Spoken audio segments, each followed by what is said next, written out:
What's up, everyone? Welcome to this day in Philly sports history for January 3rd, 2024. I'm your host, Jim Montgomery.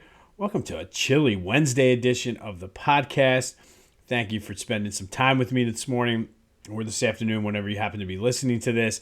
As always, let's start with our question of the day recap. And I asked you yesterday, should Nick Sirianni be fired, or is there a chance that he's going to get fired? And shockingly, 55% of you said yes.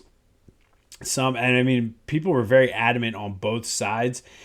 I think I'm in the camp where he's going to get another shot at it. However, with Lurie and Roseman, you never know.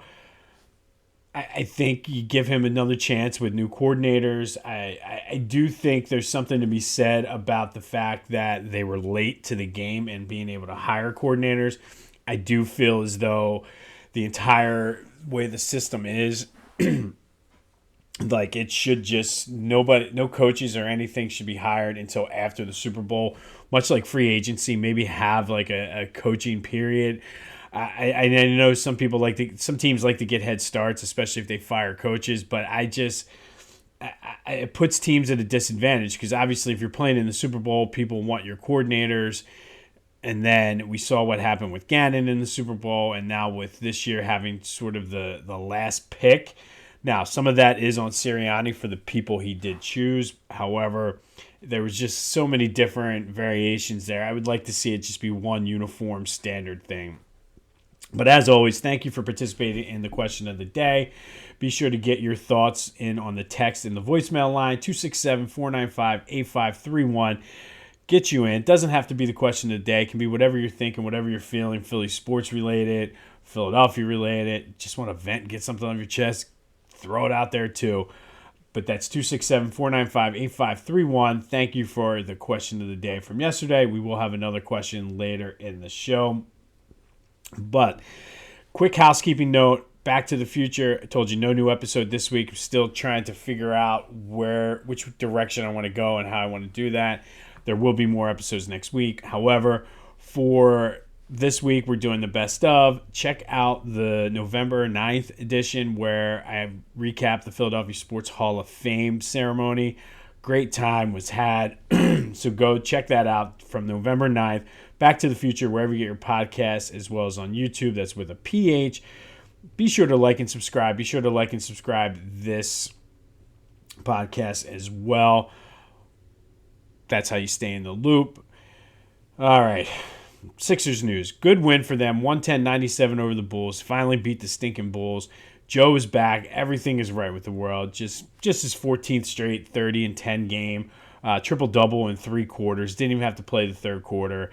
Everyone just played well. And I really think the way that Nick Nurse has this culture right now, this team is a fun team to watch. Something I can honestly say that has not happened in a while.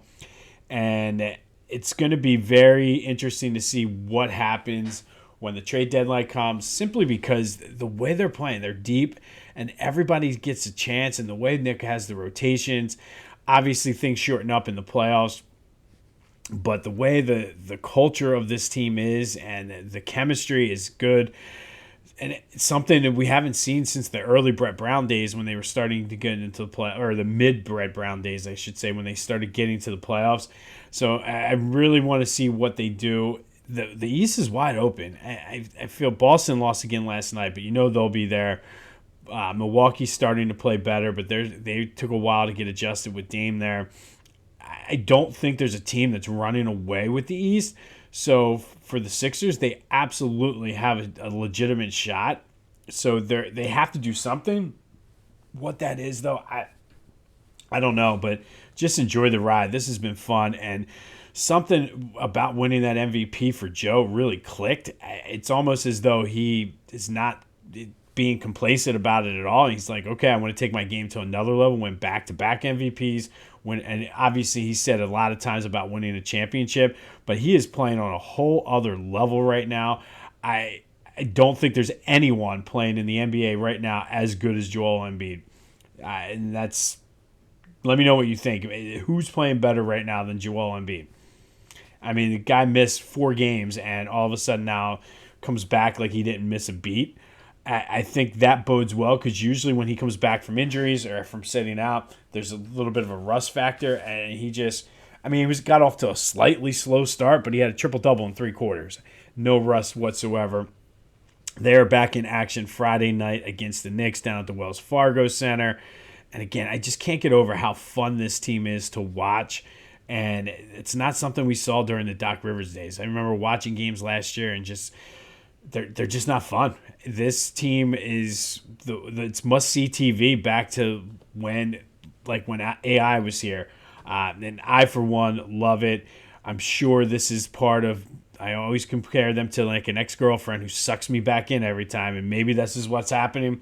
I'm going to go Charlie Brown with the football, and Lucy's going to take it away, but I'm enjoying the ride. This team is a lot of fun. Flyers, on the other hand, not as successful yesterday out in Edmonton. They lost 5-2, and Connor McDavid was just outstanding. I think he had a goal and 4 assists, which is absolutely ridiculous. And maybe this is the comeback to earth moment for the Flyers. And they've lost now 3 straight. They're on the West Coast. They're coming back home Thursday to take on Columbus. So maybe a little bit of home cooking will do them well.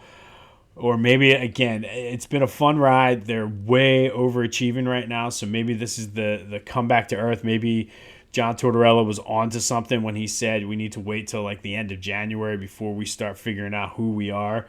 And either way, this team is learning. This is a learning year anyway. I hope it's not the comeback to earth moment, but it sure is starting to seem that way. However, every time we've thought this in the past this season, they've come back. So we'll see what happens Thursday night against the Blue Jackets. All right, Eagles. And I'm going to start off. I'm going a little bit out of order of my notes because I keep seeing and hearing people talk about this, and help me understand it. And this is not the question of the day, but give me your thoughts on this. 267-495-8531. After that game, why is everybody harping on Brian Johnson and the offense? And everybody's talking about the one play calling sequence with when they had the penalty and it was 1st and 20 and they ran the draws and everything. Yes, it was slightly conservative, and I can't think now whether or not they got a field goal out of that. I don't think they did. They did get a field goal out of that, I'm pretty sure. But either way, that was the one drive in the second half. No, they punted it. But that was the one drive in the second half where they did not get any points. So I don't know why everybody is harping on Brian Johnson in the play calling. They got conservative. Yeah, maybe he did. He gave an explanation. I don't buy it. I don't like it. But listen, that offense was efficient on Sunday. 3 drives in the first half, 2 touchdowns. 4 drives in the second half, a touchdown and a field goal, and one of them was the end of the game Hail Mary drive. So really, they scored on 2 of 3 drives in both the first and the second half.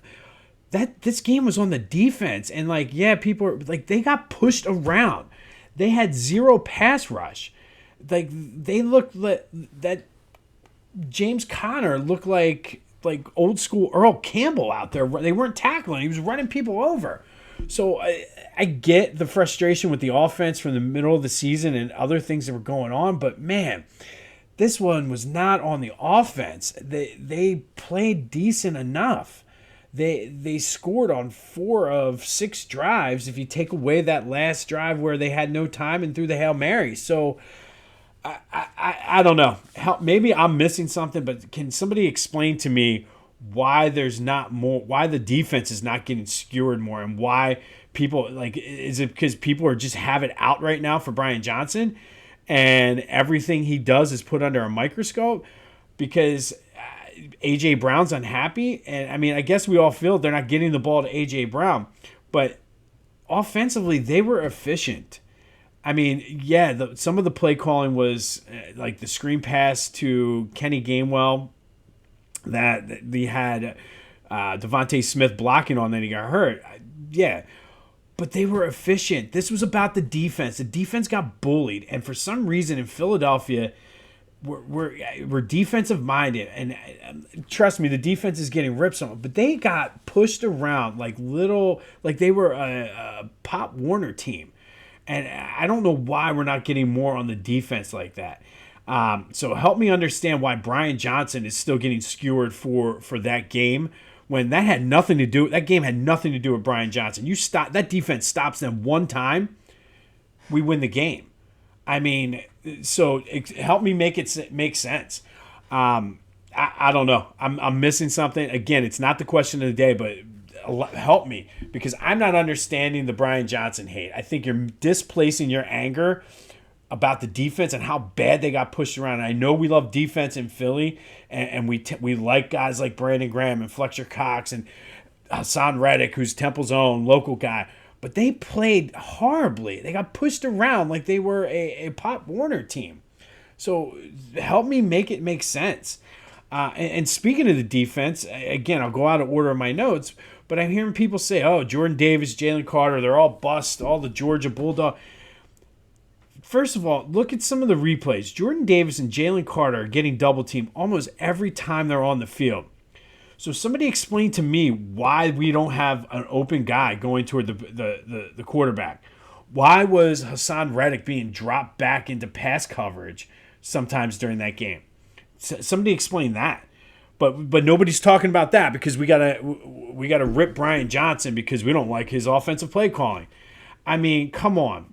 Why are we not getting a consistent pass rush when one of our guys is getting double teamed almost every play when they're in the game? I mean, it's simple math, simple first grade math. Explain it to me. Is it because you're dropping, because you can't get a pass rush, you're dropping Hassan Reddick? It wasn't even like the Cardinals were passing all over us. They were running the ball right down our throats. I don't know. Help me make it make sense. Why is everybody bitching about Brian Johnson when clearly the issue right now is defense, and clearly the issue has been defense? Can't stop anybody on third down, but sure, let's talk about the play calling. You're displacing your anger, Philadelphia, and I'm sorry, but I got to call you out on it. Leave Brian Johnson alone. I feel like the Britney Spears video thing. Leave Britney alone. Leave Brian alone on this one because this is about the defense. And whether you blame the head coach for putting Sean Desai in there, whether it's Matt Patricia, whoever you want to blame is fine. But this one is not on Brian Johnson. I mean, yeah, Brian Johnson play calling could have been better, but that offense was efficient. They didn't have the ball at all because the defense couldn't stop anybody. So miss me with that, Philadelphia. You're better than that. You are better than that. Everybody says we're the most knowledgeable fans, but you're not acting like it right now. That's not on Brian Johnson. That is on the defense. Yes, there's plenty of blame to go around, but if you take that Cardinals game was on the defense, not Brian Johnson. Thanks for listening to my TED Talk. All right, and the A.J. Brown thing, and this one I don't think this game in particular had any really played into that, but yeah, I mean A.J. Brown should have the ball. He's the most dominant receiver we've ever had in Philadelphia. And yet he hasn't played and gotten the ball, and nobody's played well, really. But 105 catches and over 1,400 yards this season with one game left, and he feels like he hasn't done anything for the past 5 games. Give him the ball. And I know, again, part of it, your game plan changes somewhat when you're not. I mean, I don't know. I'm going just off of feel, but I bet that the time of possession was like 2-1. In favor of the Cardinals. So the offense, I mean, they didn't have the ball enough to really get any kind of consistency going, but they scored. So I don't know. But I mean, I think everybody's blown this up, and A.J. Brown has the right to be pissed off. The team has lost 5 of 6 games. I mean, why shouldn't they be pissed off or whatever they're, 4 or 5, whatever, 5 of 6, it doesn't matter. I don't get it. I don't understand why people are trying to make a mountain out of a molehill with the A.J. Brown thing. He's pissed off. He's not saying anything. It's obvious he's pissed off at the coaching staff, and whether that's the offensive coaching staff or the defensive coaching staff or both, I think both are justified.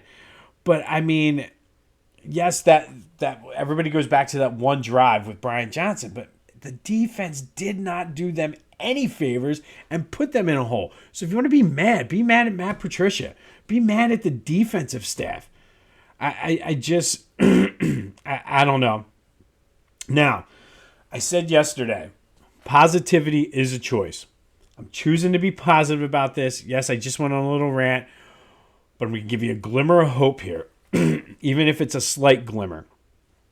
We need to go back to 2012, 12 years ago, and the Ravens. They were 9-2, lost 4 of their last 5 games. Sound familiar? They won an overtime game, then they lost a couple close games, lost a couple blowouts, beat the Giants, scored 33 points against a Giants team that year. They still won their division, which isn't out of the question yet for the Eagles, but the playoff system and everything is different now.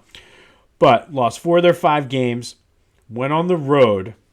They beat Tom Brady for the AFC Championship game.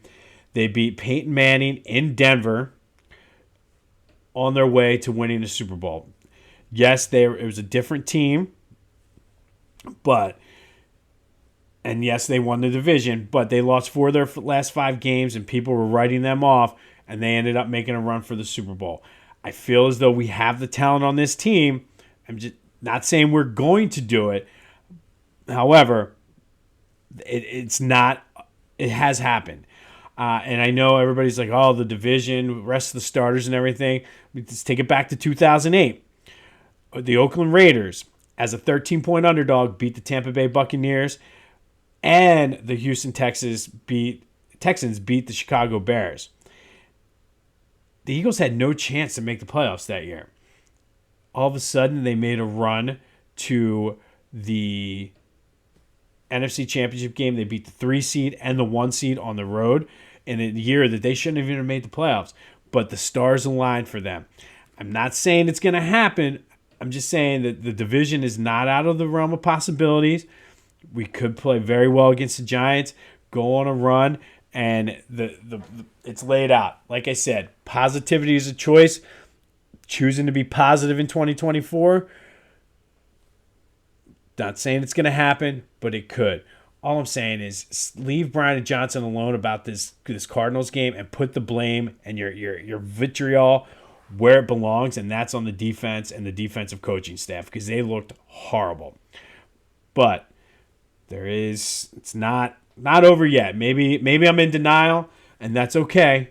Talk to me in a week or two. Maybe my tune is different, but I'm choosing positivity today, damn it. I'm choosing positivity. You know what else you can choose today? Choose to go to phillygoat.com.